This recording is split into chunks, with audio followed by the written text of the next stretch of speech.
আমরা press release বানিয়ে কার কাছে কি টাকা কত কি পাচ্ছে এই হিসাবটাও আমরা দিয়ে দিব।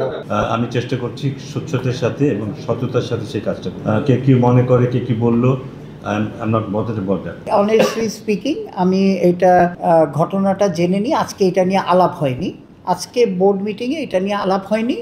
হ্যাঁ রিয়াসাত, হ্যাঁ আপনি যখন শুরু করলেন হ্যাঁ প্রথম আলোচনায় আপনি বলেছেন বিপিএল এর dispute situation which is embarrassing. হ্যাঁ এখন যদি সেটা হয় তাহলে আপনারা যাদের জন্য এমব্রেসমেন্টের শিকার হলেন আপনারা তাদের তালিকা করেছেন, নাম জানেন, আপনারা লিগ্যাল অ্যাকশনে যাবেন, তার মানে তো জিনিসটা আপনারা জানেন তো, নামগুলো বলছেন না বলে দিব এখনই কেন বলবেন? না এখনই বলে দিচ্ছি না, এখনই প্রেস কনফারেন্সে আমরা একটা প্রেস রিলিজের মাধ্যমে আমরা আজকে ডিসাইড করেছি, প্রেস রিলিজের মাধ্যমে আমরা আপনাদের মুখ থেকে আসবে না কেন? না ওই লিস্টের আছে পাঁচটা, অনেকেই আমরা জানি। আমরা কাগজে কলমে প্রপারলি একটা প্রেস রিলিজের মাধ্যমে যাতে কোনো মিস্টেক না করি, আমার কথাটা বুঝো যে ইয়েস ইউ আর কারেক্ট, আমি বলতে পারতাম, কিন্তু অনেকেই আমরা অনেক নাম জানি। একদম এই 2 দিনের মধ্যে এই প্রেস রিলিজটা বানিয়ে নিই, আমরা প্রেস রিলিজ বানিয়ে কার কাছে কি টাকা কত কি পাচ্ছে এই হিসাবটাও আমরা দিয়ে দিব। সেটা হচ্ছে আপনারা আরবিট্রেশনের মাধ্যমে চিটগংয়ের সাথে সলভ করবেন, সেটা আপনি একটু আগে বললেন। সলভ আমরা করব না, আর আমরা কিছু এখন simple, you have to understand this, I have a problem with you.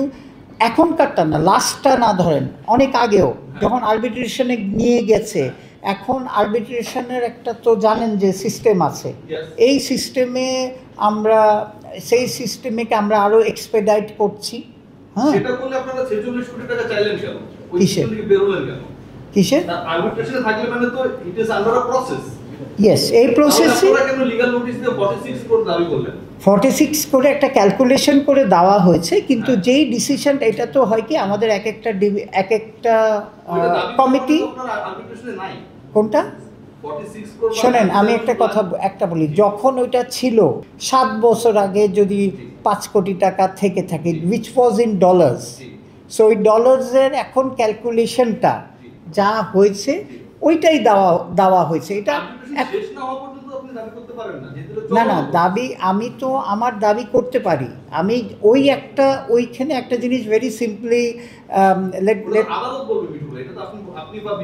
না এখন আমি রিডিফাইন করে নিলাম যে আমার তখন যে দাবিটা ছিল, যেই দাবিটা তখন ছিল, that at that time it might be 5 কোটি টাকা। হ্যাঁ ওইটাই হ্যাঁ, we are following আমাদের লিগ্যাল, এটা তো আমি তো লিগ্যাল এক্সপার্ট না, আমার যে লিগ্যাল প্যানেল আছে যারা দিয়েছে তারাই তাদের অ্যাডভাইস অনুযায়ী চলা হচ্ছে।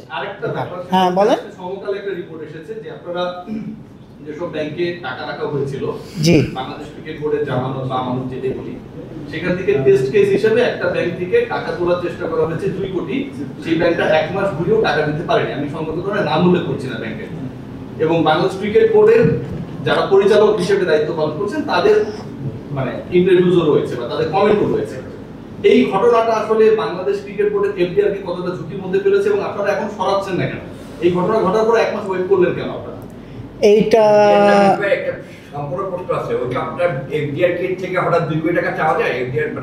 আমি অ্যাকচুয়ালি আমি অনেস্টলি স্পিকিং আমি এটা ফুল ঘটনাটা জেনে নিই, আজকে এটা নিয়ে আলাপ হয়নি, আজকে বোর্ড মিটিংয়ে এটা নিয়ে আলাপ হয়নি। সো আই উইল একদম ডিটেলটা জেনে, কারণ আমি তো ফাইন্যান্স না, আমি মিডিয়া অ্যান্ড আম্পায়ারিং, আমি জেনে, কিন্তু আজকের মিটিংয়ে এটা আলাপ হয়নি।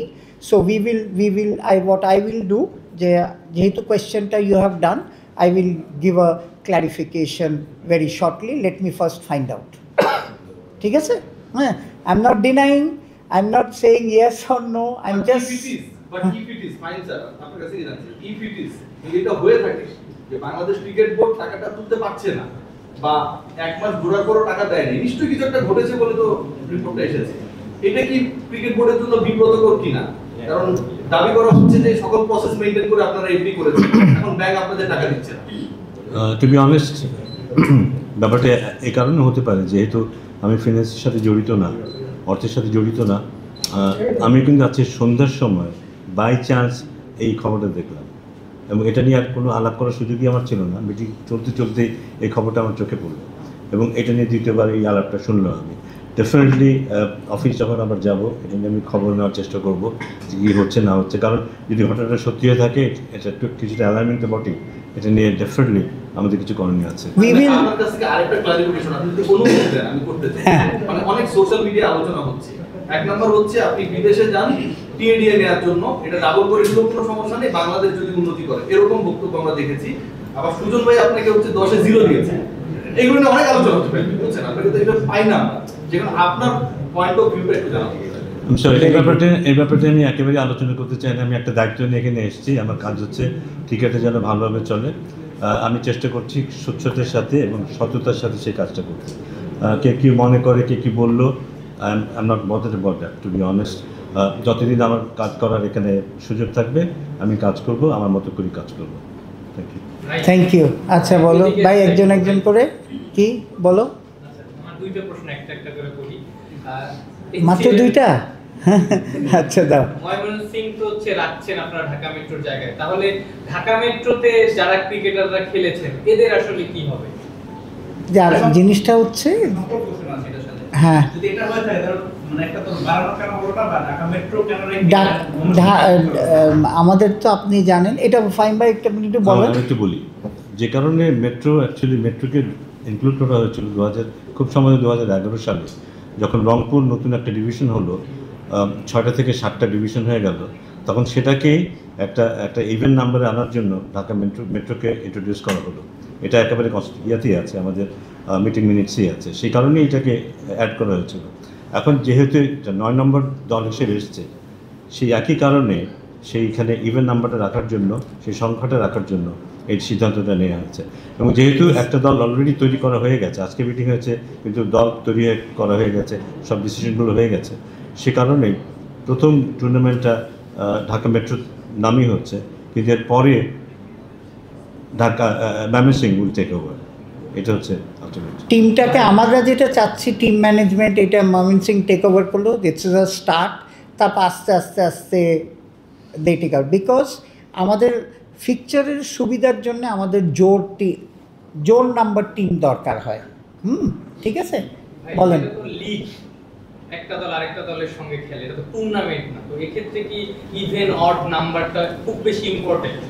এইটা টুর্নামেন্ট আমাদের যেটা বলা হয়েছে, হ্যাঁ, সেটার এই ক্লারিফিকেশনটা অ্যাকচুয়ালি টুর্নামেন্ট কমিটি। একটু উদাহরণ দেই, এইজ লেভেল ক্রিকেট যখন হয়, 2টা ভেন্যু থাকে, 5টা দল এক একটা ভেন্যুতে খেলে, তো একই সাথে 4টা দলের ম্যাচ থাকে, অন্য দল রেস্টে থাকে, তো এই সুযোগটা কিন্তু এনসিএল এ নেওয়া যেত যেহেতু অড নাম্বার। না, at the same time টুর্নামেন্টের কোয়ালিটি মেনটেন করাটা জরুরি। কিন্তু আমরা চাইলেই 10টা 11টা 12টা টিম করে ফেলতে পারি, বা টুর্নামেন্টের কোয়ালিটি মেনটেন করাও কিন্তু জরুরি। আমরা অনেক সময় শুনে আসছি, অনেকেই আমাদের কাছে প্রপোজ করছে যে 8টা না 6টা টুর্নামেন্ট করেন আপনারা, 6টা টিম নিয়ে দল করেন, তাহলে এটা আরও কোয়ালিটিভ ইম্প্রুভমেন্ট আসবে। বাট কোনোদিন হয়তো সেটা হতেও পারে, বাট এই মুহূর্তে হয়তো আমরা 8টা নিয়ে করছি, সেভাবেই চিন্তা। এটা আমরা টিম বাড়াতে চাচ্ছি।